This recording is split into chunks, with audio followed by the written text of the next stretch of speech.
Hey, everybody, welcome to the Sky Lounge. And this is Piggyskin Picks, where I pick the winners and losers of the upcoming NFL weekend in week number 10, boys and girls. 9 out of 14 in the pick'ems. Not terrible, but not great. So let's mosey on down to week 11 and see if we can do better.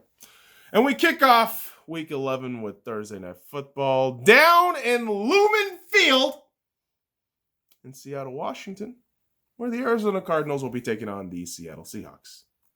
Again, in the battlegrounds of Lumen Field, NFC West supremacy will be determined. It's going to take a while for me to get used to saying that. Lumen Field. Just got used to saying CenturyLink and Clink. Now I got to say Lumen Field and Luffy. If I want to be cute with that shit, say roofie. People just forget how to play when they come down here. Right, Ken Norton Jr.? Right. So, passive-aggressive jabs aside, I get a feeling that the Arizona Cardinals will cover the +3 spread in this game, but the total will go over at 57, and yeah, I'm going to pick the Seahawks. And spoiler alert, kids, every Seahawks game, I will pick the Seahawks for the pick'ems. Even if I'm wrong, I'll own up to it. I always do. And I shit on my Seahawks harder than other people. Trust me. Call them Seahawks for a fucking reason. And these Seahawks have been oozing themselves out with erectile dysfunction all over. I mean, Russ looks banged up as all hell. And yeah, you might have decent pieces here and there on defense, but what the fuck is the point when collectively you can't do shit? Huh? What is it with the Seahawks this season and having weird announcements before pivotal games? Oh, we're going to sign Pete Carroll to a multi-year contract right before, I believe, the Arizona Cardinals game. Or was that the Buffalo game? I don't specifically recall. But now you got Lumen Field right before Thursday Night Football against the Arizona Cardinals. There's always this thing where the Seahawks face the Cardinals and something dies in our organization. Well, this is no exception. CenturyLink is dead. Now we got Lumen Field. Oh, that shit is going to annoy the fuck out of me. But go Hawks. All I can hope is that you motherfuckers win and get your shit together. But I don't know. I get an odd feeling that the Seattle Seahawks might blow this on a Russell Wilson interception late in the fourth quarter, because the Cardinals defense is actually pretty damn good at times. I get concerned. I do. Not going to lie about that, but all I can do is watch and hope. Let Russ and the boys take care of business in Lumen Field. All right, that's enough. Because we're moving on into the Sunday games, where the Tennessee Titans will be taking on the Baltimore Ravens. And you know what? I like the Baltimore Ravens to take the L here. The Titans with the +6 to cover that, and the under at 49.5. Reasonable. Why? I see the Ravens as a regressing team. Sure, they're the brand name. Sure, you got Harbaugh. Sure, MVP Lamar Jackson. What good does that actually do? Not a whole lot. And it's not the defense that concerns me. It really is Lamar Jackson for the Baltimore Ravens. And I do believe that the Titans, after a humiliating divisional loss, they come back and, show their playoff victims from a couple months back that Daddy's back and Daddy's home. He's here to take your soul away again. Derrick Henry, last week I said, he'll have over 150 yards. I feel like this is the game he has over 150 yards. Yeah. Just going to show out and say, the king is back. Remember how I emasculated you motherfuckers after you had a great season. I get a feeling that Derrick Henry is going to show back on the field, hopefully. So I want to see a Derrick Henry just rip through like 200 yards. That'd be fantastic to watch. But that's my pick for that game. Titans to take over the Ravens. Now, the Detroit Lions will be taking on the Carolina Panthers. And in another week where the Detroit Lions have no lines whatsoever. And curious, right? Michigan vote fraud and all this shit happening in the Detroit Lions. Curious. And yeah, another Harbaugh's failing miserably in Michigan. But I digress. I get a feeling the Panthers are going to win this game pretty convincingly late in the game because the Lions are going to have some sort of fucking lead. This is going to happen. The Lions are going to have some sort of fucking lead, maybe by 2 possessions, right? And then it'll eventually just unravel, right? At the hands of maybe Teddy Bridgewater, maybe Robbie Anderson. I don't fucking know. Maybe on the defense. I don't know. But something will happen with the Detroit Lions. Lead, gone. Usually how it goes. Now, let's move on into the next game. The Philadelphia Eagles taking on the Cleveland Browns. I like the Browns to win this game. I like them to cover the -3.5 spread. I like the total to go under 47.5, though. Offensively, these two teams are pretty inept. Now, the reason why I edge over the Browns, higher than the Eagles, Nick Chubb, man, he's back. He's back, and he is going to carry the team to wins, and holy hell, Eagles. 6-9-1. It's not a far off reality. You are going to be division winners at 6-9-1. Bow, chicka, wow, wow, and we're all going to enjoy it. Of course we are. But Jesus Christ. I really don't have a lot to say about the Eagles. They're just dog shit right now. But again, they're going to win the division, and people are going to be salty, but 'tis the way football works, boys and girls. It's not fair. It's not supposed to be fair, even though it's probably the most fair sport in North America in terms of parity. Maybe hockey. Maybe include hockey there, but it's a fun time. It's a fun time. Hopefully for Cleveland, it's a great time with that win. Good luck, Browns. Now, let's move on to the next game. The New England Patriots taking on the Houston Texans. And you know what? The hapless New England Patriots, I think they're going to get the win here. Cover the -1 spread. And the under at 49 seems kind of inevitable with the way these two teams have been playing. But I think this is Bill Belichick's comeback tour to get to 8-8. Because let's be frank, man. If he can somehow get this team to a 500 record, it's a fucking miracle. Okay? Cam Newton sucks. He's been on the same, downward trajectory he's been on for the last 2 seasons. And don't get fucking salty about that shit. Have you watched the actual tapes from the last 2 seasons where he has given up turnovers after turnovers and just have looked a shell of his former self? Well, his former self got completely destroyed by Von Miller in Super Bowl 50. So shout out to Von Miller on that one. But I get a feeling that the Houston Texans have nothing. And any small sliver of attempt at trying to win the game, the Patriots are going to get it done. Because the Houston Texans just have no push. They have no balls, really, in the organization right now. And again, Bill O'Brien is the cancer that has ruined this organization for years to come. I would say the next 4 to 5 years, you're fucked. You are absolutely fucked. Unless, you luck out in the draft, which, generally speaking, with the Texans' history, it doesn't really happen all that well. So, yeah. Embrace the suck, Texans. It's going to happen for a while.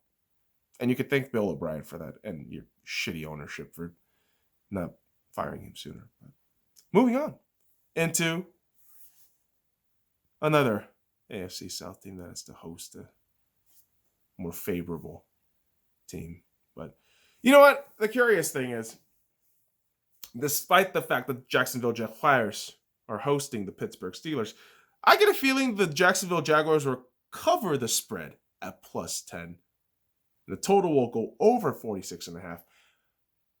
But the Steelers win, and they'll probably go 10-0. And you know what?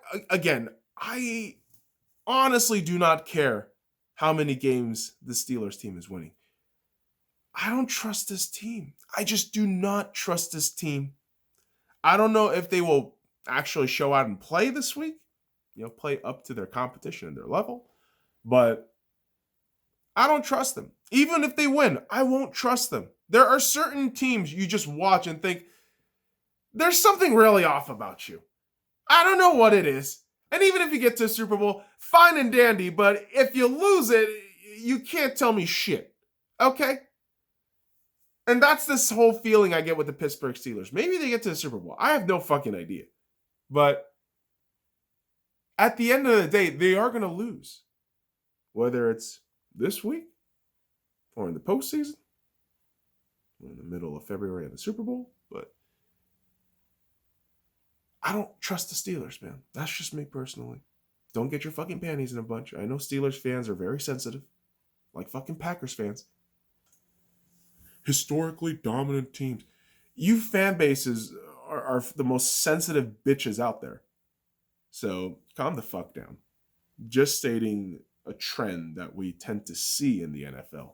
Dominant teams have this amazing regular season. The narrative is written, and then in the postseason, everything just kind of implodes, collapses. And yeah, I get this feeling similarly about the Pittsburgh Steelers. But you're going to call it salt, you're going to call it hate, fine. Then dismiss it. I don't care. But that's just my opinion. That's just my whole vision of how I see the Steelers moving on into the future. The Jaguars, they don't really have a future, really, unless you fire Doug Marrone. But shit ownership. What else can I say? Good luck. Well, who definitely doesn't need luck and makes their own luck, their own bad luck, is the Atlanta Falcons, as they will be flying on over with their bird wings to Saints territory in New Orleans. And yeah, the Saints covering the -5 spread and the total going over 50.5 seems all but likely with the Saints win. And don't be surprised if the Falcons hold a 2-possession lead and then blow this game, because it's just written in their genetics, right? It is. And the Falcons have again fooled themselves into thinking that they're competitive. Oh, we got the pieces. Oh, we got Julio. Oh, Matt Ryan is playing at an elite level again. And somehow you're going to get to a 5-11, 6-10 record. You're going to fuck your own draft lottery. And yeah, you're going to repeat this cycle of insanity over and over and over and over and over and over and over and over and over and over again. And then realize, oh shit, the Braves are kind of doing the same thing. Well, at least they won a World Series, but we're kind of just stuck with memories and memories, because I'm pretty sure those Falcons players got hose on the side a lot. ATL's got a lot of thirsty bitches. So it's Vegas, so does any motherfucking place. So equal opportunity hater, bitch. That's how we do things here. So hating on the Falcons, but I'm certainly gonna hate on the Saints. You arrogant fucks better just win this outright. I have nothing to say about you fuckers. Sean Payton is a little Napoleon, not dynamite, motherfuckers, Bonaparte. Okay. And Drew Brees is dead. So now you're relying on Jameis Winston. But you got the pieces. You have the weapons. So I don't want to hear any fucking excuses. I just don't. Okay? All right. So let's move on to the next game, where the Cincinnati Bengals will be taking on the Washington Redskins. Redskins.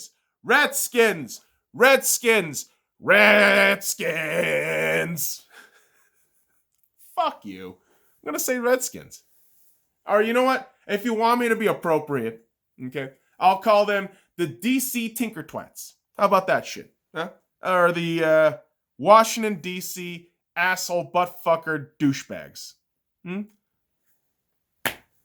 team with no name. Go fuck yourself.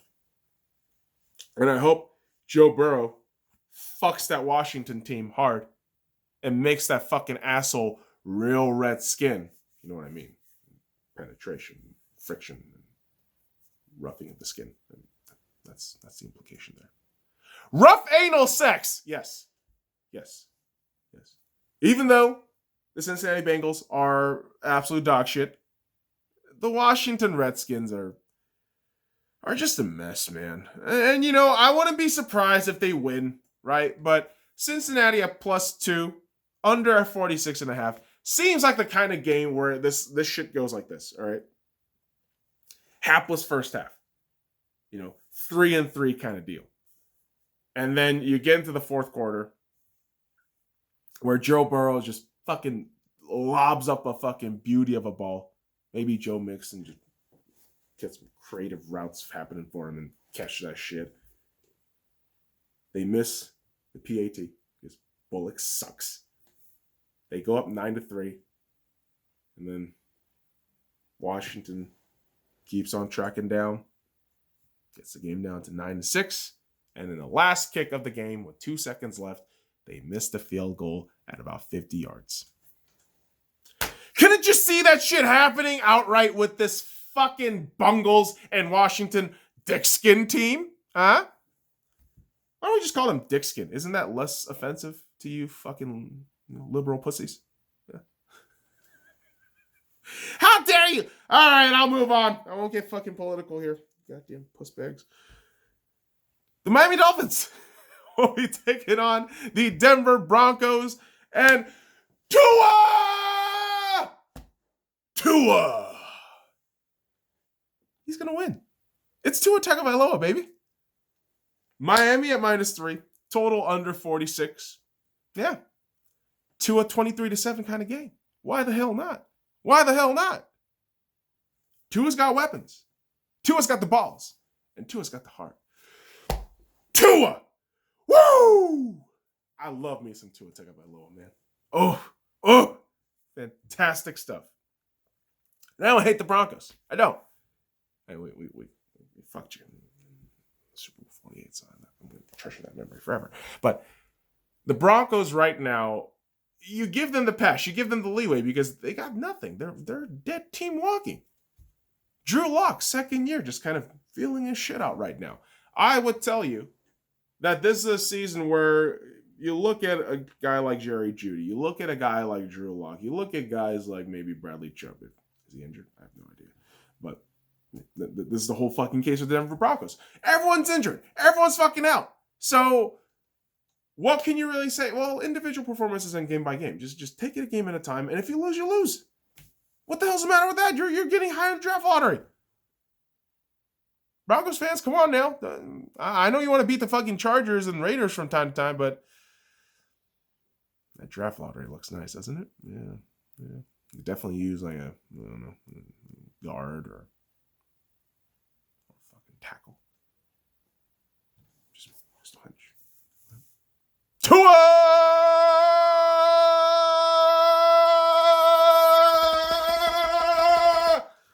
It's going to get it done for Miami. Tua Tagovailoa is the man. Yes, he is. But you know who's not the man? Anybody involved between the Jets and the Chargers. Holy shit. A toilet bowl game for the ages. The team that can't win and the team that just chokes away the win at the worst opportunities and moments and chances possible. I believe the unlucky and hapless Chargers, the shitty Chargers, will beat the Jets, but the Jets will cover the +9 spread. over 46.5, because that's the kind of fucking game that's going to happen here. Joe Flacco is probably going to go for like 200 yards. Like, oh my God, it's the greatest fucking thing. It's like Baltimore Ravens, Joe fucking Flacco. Justin Herbert's still going to do his thing because he's been having a pretty good season. 250 probably over 2 touchdowns. You know, get to this point in this game where it's like fucking 24-24. Oh. And could you imagine this shit actually? Chargers missed the field goal. Okay. Chargers missed the field goal. But Jets get sacked all the way to the end zone. and they lose on a safety. That would be some amazing shit. I'm not gonna lie. Sometimes I write these things in my head and I think, maybe I should be an NFL referee and create these scenarios. It makes some pretty damn good television. Yeah, but the referees already do that shit. But hey, speaking of referees, the Green Bay Packers will be taking on the Indianapolis Colts. And you know what? I think the Packers are going to win this game. The plus 1.5 spread for the Packers seems kind of like a dangerous move there, right? I mean, aren't you overvaluing the Colts a little bit? Maybe I'm undervaluing the Colts here. But the under at 51 seems reasonable based on the two quarterbacks that we have in Old Man Rodgers and Philip Rivers, who is basically just a walking carcass at this point. What do I see in this game? I just see a messy affair between two quarterbacks who want to get to that apex level that they're accustomed to. But I don't think I don't know if it's the head coaching or the opposition that's going to do it, but I just get a feeling it's going to be an ugly game. I do. And yeah, I've been going pretty hard with the Packers salt, but you motherfuckers need to calm the fuck down. You're not winning shit right now, okay? Chill. Oh, but we're winning games. You don't win a fucking Lombardi trophy in October or November, asshole. You win that shit in February. So shut the fuck up. Grind up like everybody else. And prove it. That's really it. And I have the Packers winning this game. I'm just curious as to see how the Colts respond. I just don't buy Philip Rivers. I just don't. I never have. So, curious game afoot, boys and girls. Now, another curious game afoot is between the Dallas Cowboys and the Minnesota Vikings. And you know what? I think the Cowboys do cover the spread at +7, and the total for this game goes under at 48. But Minnesota feels like the inevitable victors in this matchup. And, maybe Dirk Cousins, with that confidence booster of winning his first ever Monday Night Football game, might just boost himself up and say, oh, fuck it. I'm just going to mosey on down and beat the Cowboys, who are... Like, what are the Cowboys right now? They're just a reflection of Jerry's ego. Is that it? Probably. And I don't really see any positive notes for the Cowboys here. I don't. Obviously, the Dak injury just kind of derailed this season entirely. I mean, the season was already in the shits, but progressively worse now. You're stuck with Mike McCarthy, which is a disaster of a hire if I've ever seen one. And it's not going to change because it's Jerry Jones at the helm. And if Jerry likes a guy and he thinks he can use him as the puppet that we obviously know that Mike McCarthy is, yeah, it's going to be status quo for the Dallas Cowboys. So best of luck in the next year's draft, because you have nothing to play for this season. There is no redemption story here. Sorry, but not sorry. But let's move on into the next game. Sunday Night Football. We have a pretty damn good matchup between the Kansas City Chiefs and the Las Vegas Raiders. Sunday Night Football here in Las Vegas, boys and girls. And if it weren't for our pussy governor, who, after bitching and moaning about Kung Flu, doesn't wear a mask, goes out, gets Kung Flu, and fucking talks about another shutdown. Las Vegas is a hollow cavern that is hosting this great Sunday Night Football game. And you know what? I get a feeling that as good as the Vegas Raiders will put up a valiant effort to go up against the defending champions in the Kansas City Chiefs and cover the +7 spread. I believe the total goes over 57. I think the Chiefs come out with a win here. And I think in this game, it'll show us that, oh, wow, Gruden's Raiders they're there. They're there. They just need that extra push. And they'll get to that playoff contention. But yeah, man, the Chiefs look real good.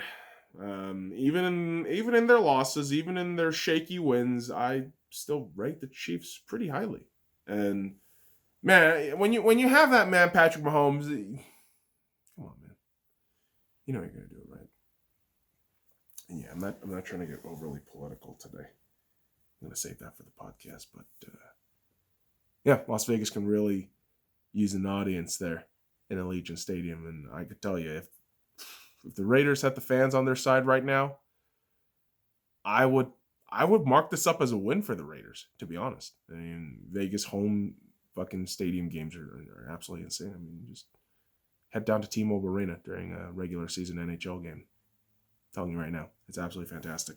But it'll be interesting to see what the Vegas Raiders does to combat against the Chiefs. Now, the last game of the week on Monday Night Football, we got the LA Rams taking on Tampa Bay Buccaneers. And if you could recall last year, this game was a barn burner.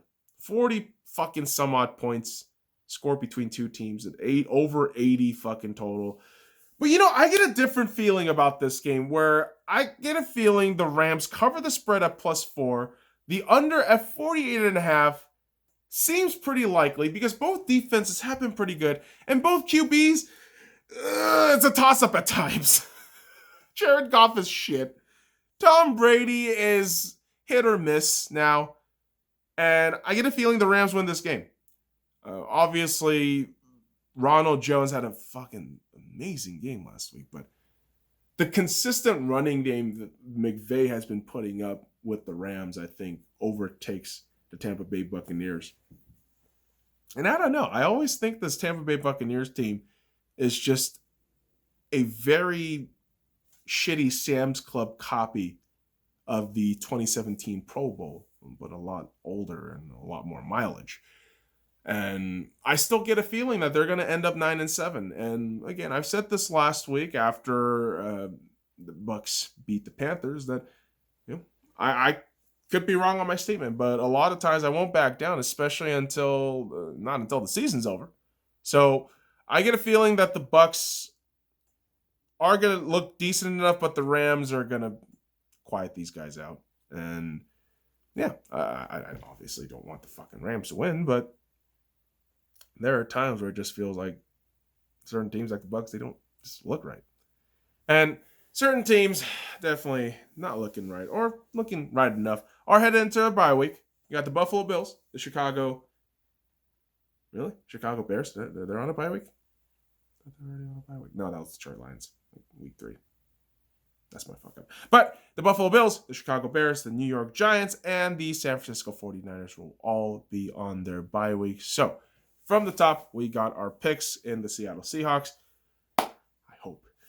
The Tennessee Titans, the Carolina Panthers, the Cleveland Browns, the New England Patriots, the Pittsburgh Steelers, the New Orleans Saints, the Cincinnati Bengals, the Miami Dolphins, the LA Chargers, the Green Bay Packers, the Minnesota Vikings, the Kansas City Chiefs, and the LA Rams. And no, kids, please don't think I affiliate myself with the LA Chargers nor the LA Rams. They are not LA's team. It's always the Dodgers and the Lakers. Yeah, that's the bitter truth. But that's Piggyskin picks for week number 11, boys and girls. So, hop to it. Fly, you fools. Weird. But go ahead and follow me at the Sky Lounge on all the links in the description below. Like, comment, subscribe for more daily content. And until next time, kids, fuck off.